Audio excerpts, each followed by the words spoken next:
कितना mutual fund लेके चाहिए? बहुत लोग तो 10-10 म्यूचुअल फंड लेके बैठे हैं। कुछ लोग इतना ऐसा ना कि जिनके पास 50-50 म्यूचुअल फंड स्कीम ही। तो कहा इतना म्यूचुअल फंड ले सही रही कि ना रही? कितना म्यूचुअल फंड स्कीम ले, ऐसा अपना के मन में बहुत सारे सवाल हैं। तो हम ये वीडियो में अपना के इस सब सवालों के जवाब दे, ये वीडियो में अपना बने रही।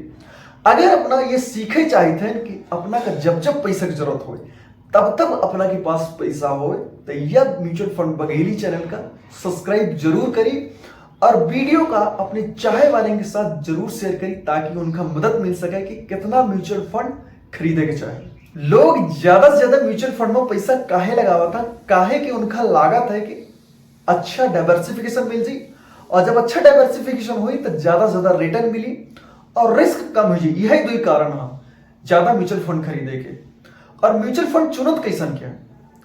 3 से 5 साल के, पिछला 3 से 5 साल के म्यूचुअल फंड के रिटर्न देखा था कि सबसे ज्यादा के रिटर्न जनरेट करेगा, और जो म्यूचुअल फंड के सबसे ज्यादा 3 से 5 साल के रिटर्न होता है उनमें पैसा लगा देता। पर यह नहीं देखा था ही कि 3 से 5 साल में जो रिटर्न है 30-40% है, यह लंबे टाइम में 10 से 15 साल में इतना रिटर्न ना रही, इतना नहीं हो सका। यह असंभव है। इतना म्यूचुअल फंड कंपनी के चापलूसी आए, लालच दे लाई 3 से 5 साल में ज्यादा रिस्क लेके ज्यादा रिटर्न दिखावा लाई, तो उन्हें लोग ज्यादा ज्यादा पैसा लगावा। और लोग जब ज्यादा म्यूचुअल फंड कंपनी में पैसा लगाई तो ज्यादा म्यूचुअल फंड कंपनी का फायदा हो। लेकिन इन्वेस्टर यह बात कर नहीं समझला। इन्वेस्टर अभी देखला कि 3 से 5 साल में 50% के रिटर्न है, तो ये म्यूचुअल फंड कंपनी ज्यादा रिटर्न दे, यहीं से पैसा लगा देता। और ऐसा नहीं कह के इन्वेस्टर के पास बहुत सारे म्यूचुअल फंड हो जाता। और इन्वेस्टर का सोच के इतना सारे म्यूचुअल फंड खरीदे रहे कि ज्यादा ज्यादा रिटर्न मिली, लेकिन भाव उल्टा होता उनके साथ, बहुत कम रिटर्न मिला था। ऐसा समझते थे उदाहरण से, मान ली अपने के पास 10 म्यूचुअल फंड है और 10 में 5 म्यूचुअल फंड 18% के रिटर्न देते हैं और 5 जो और म्यूचुअल फंड है वो 12% के रिटर्न दी। तो जब अपना 10 म्यूचुअल फंड के एवरेज निकाला तो 15% के रिटर्न आई।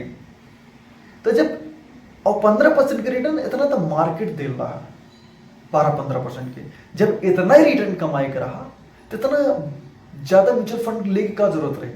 ज्यादा हेडिक पाले के, ज्यादा टेंशन पाले की क्या जरूरत रही? काहे कि म्यूचुअल फंड खरीद के छोड़ने का नहीं पड़े, उनका रिव्यू करे पड़ता है, उनके बारे में पढ़ाई पड़ता है, ट्रैक करे पड़ता है बीच बीच में, साल 6 महीना में।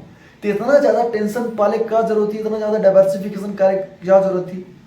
जब 15-16% कमाई कर रहा, इससे अच्छा तो सगला पैसा अपना एक बढ़िया म्यूचुअल फंड लार्ज कैप चुन के पैसा लगा दी तो 15-16% के रिटर्न मिले।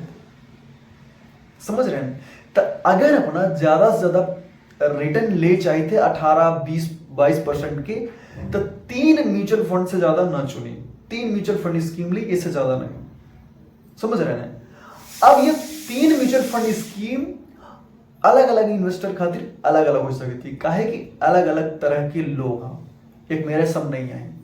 कुछ 3 तरह के इन्वेस्टर होता है।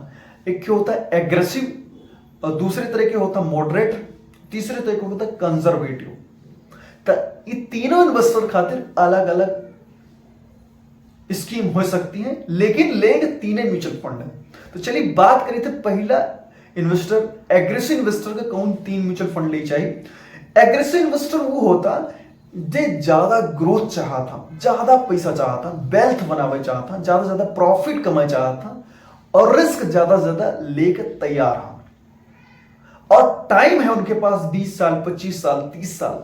वो होता है एग्रेसिव इन्वेस्टर, और उनका 3 स्कीम ले चाहिए। पहली मल्टी कैप, और दूसरा एक बढ़िया मिड कैप, और तीसरा एक स्मॉल कैप।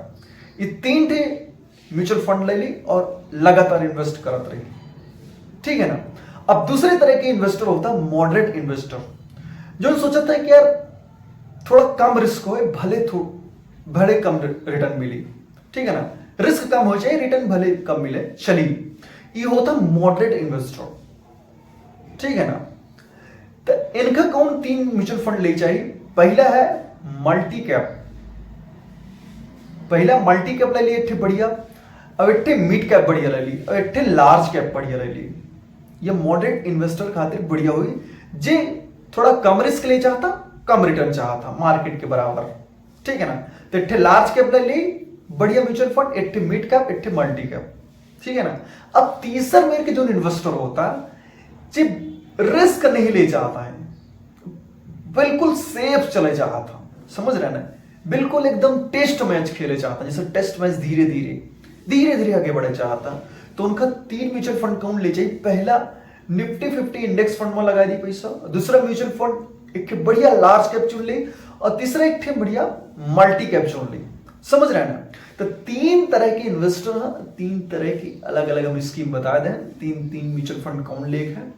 और एक चीज और बताई दी कि म्यूचुअल फंड जब अपना चुनी तब पास्ट रिटर्न देख के 3 से 4 साल के रिटर्न देख के म्यूचुअल फंड ना चुनी, 30 से 40% के लालच देख के ना चुनी, रेटिंग देख के ना चुनी। इतने सही म्यूचुअल फंड कैसा की चुने के है, एक के बारे में हम वीडियो बना चुके हैं अपना के, ये वीडियो के हम डिस्क्रिप्शन में लिंक दे दे, अपना वहां जाके देख सकते हैं कि सही म्यूचुअल फंड कैसे चुना था।